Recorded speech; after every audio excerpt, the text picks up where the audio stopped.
Dans un premier temps, nous allons étudier la puissance électrique en courant continu. Donc le courant continu, ici on a un générateur électrique de courant continu qui délivre 3 volts, c'est-à-dire que la valeur ne change pas, c'est toujours 3 volts. On a un circuit simple, circuit comportant donc le générateur électrique et une résistance électrique. Alors cette résistance électrique, on nous indique que sa valeur est de 47 ohms. Je vous rappelle que pour déterminer la valeur, on peut utiliser le code couleur. Je vous rappelle la phrase: ne mangez rien ou jeûnez, voilà bien votre grande bêtise. Et donc si on associe le jaune c'est le chiffre 4, le violet le chiffre 7, et la troisième ligne qui est en noir, c'est le coefficient multiplicateur par 10 puissance quelque chose, 10 puissance quelque chose qui correspond à la couleur noire, c'est-à-dire 10 puissance 0, c'est-à-dire 1. Donc la résistance est bien de 47 ohms. Donc voilà déjà dans un premier temps. On peut voir également que l'on a un voltmètre. Le voltmètre est branché en dérivation ou aux bornes de la résistance. Et nous avons également un ampèremètre. Le voltmètre nous indique une tension électrique en volts et l'ampèremètre nous indique une intensité électrique ici en milliampères. Donc il faudra faire attention à cette unité un petit peu plus tard dans les calculs. Donc dans votre activité, ce que je vous demande, c'est de calculer la multiplication de U par I. Donc U ici vaut 3 volts et I vaut 64 mA. Mais attention, hein, lorsqu'on utilise l'intensité dans les calculs, on utilise l'unité ampère. Donc on convertit. 64 mA, c'est 0,64. Et donc si on fait le calcul à la calculatrice, on obtient 0,192. Dans la suite de votre activité, je vous demande d'appuyer sur le bouton calcul. En fait, dans cette animation, le bouton calcul nous permet de calculer une nouvelle grandeur physique que l'on n'a pas encore vue, mais que l'on voit maintenant, c'est la puissance électrique. La puissance électrique se note P et l'unité s'exprime en watts, que l'on peut symboliser par un W majuscule. Et donc lorsqu'on appuie sur ce bouton calcul, on nous donne la puissance électrique en watts et on nous donne cette valeur-là. On nous donne 0,192 watts. Cela signifie quoi? Eh bien, cela signifie que nous avons les mêmes valeurs quand j'appuie sur le bouton calcul de la puissance électrique et quand je fais mon calcul U fois I. Cela signifie pour un courant électrique continu que la puissance électrique est égale à la tension électrique aux bornes du dipôle multipliée par l'intensité du courant électrique qui circule dans le circuit. Donc nous avons comme relation P égale U fois I dans un circuit électrique où la tension est continue.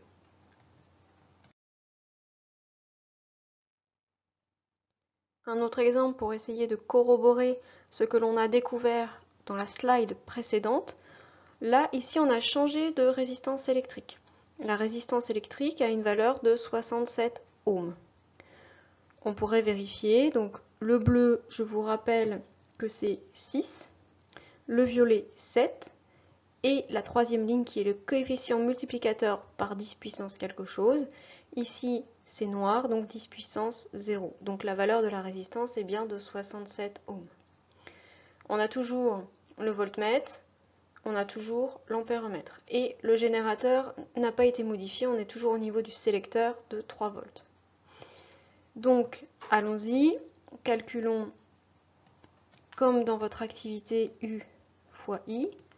U fois I, donc c'est 3 multiplié par 45, attention, milliampères que je convertis en ampères, c'est-à-dire 0,045 ampères, et j'obtiens comme valeur 0,135. Et lorsque j'appuie sur le bouton calcul qui me permet de calculer la puissance électrique, je constate également que c'est la même valeur, 0,135 watts. Cela corrobore une nouvelle fois que la puissance électrique est égale à U fois I lorsque l'on a une tension continue.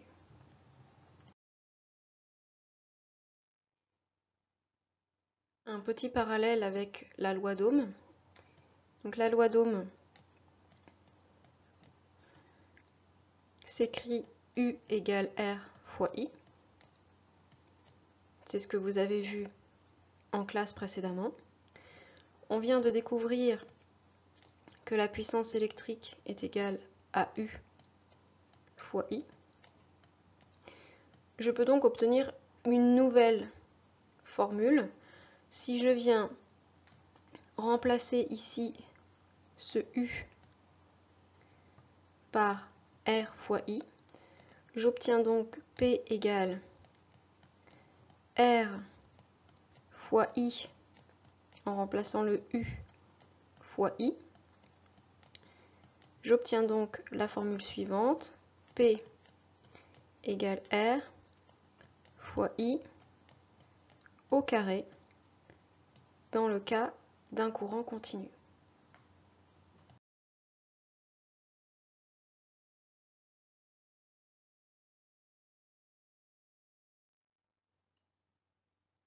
Lorsque l'on a affaire à un courant alternatif, c'est-à-dire un courant qui tantôt a une valeur de tension positive, tantôt négative, et ainsi de suite, là en l'occurrence ici à l'image on a un signal sinusoïdal, il y a deux notions à ne pas confondre, UF et Umax.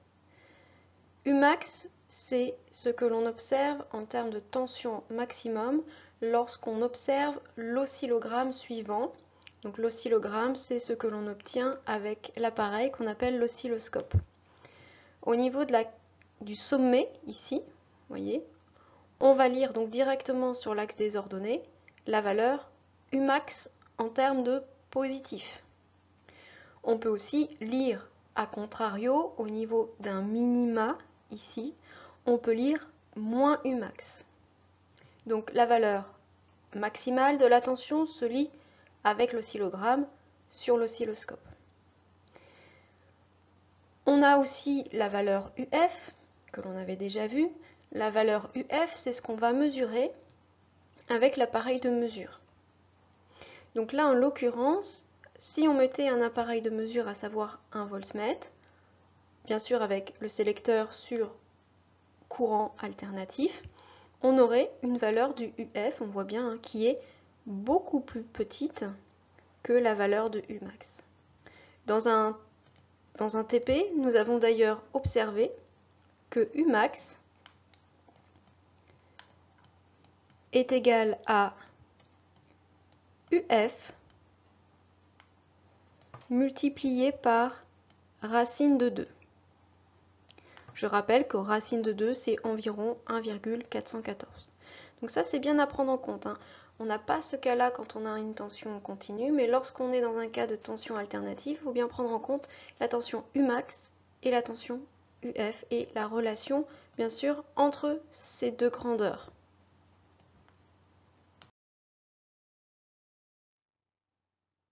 Donc revenons à notre circuit.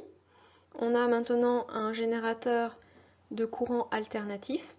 On a toujours notre résistance, ici celle de 47 ohms. Nous avons le voltmètre qui est branché et l'ampéromètre. Donc ici, le voltmètre et l'ampéromètre nous donnent des valeurs efficaces. Attention, on n'est plus dans le cas précédent du générateur de courant continu, on est vraiment dans un cas de courant alternatif. Donc on a ici, grâce aux mesures effectuées avec les appareils de mesure, nous avons des tensions et intensités efficaces. Donc nous avons quoi? Nous avons ici la tension efficace qui vaut 3 volts, et l'intensité efficace qui vaut 64 mA. Donc dans la pratique, on fait la multiplication des deux, hein, comme on a fait précédemment. Donc ça nous donne 3 fois 0,064 et on obtient 0,192. En cliquant sur le bouton calcul, on obtient, comme je l'avais dit précédemment, la puissance électrique. Elle vaut ici 0,192 watts. Que mettons en évidence ici? Nous mettons en évidence que la puissance électrique est égale à U efficace fois I efficace lorsqu'on a un courant alternatif. Donc c'est pas tout à fait la même formule que pour le courant continu. Pour le courant alternatif, il faut prendre en considération UF et IF.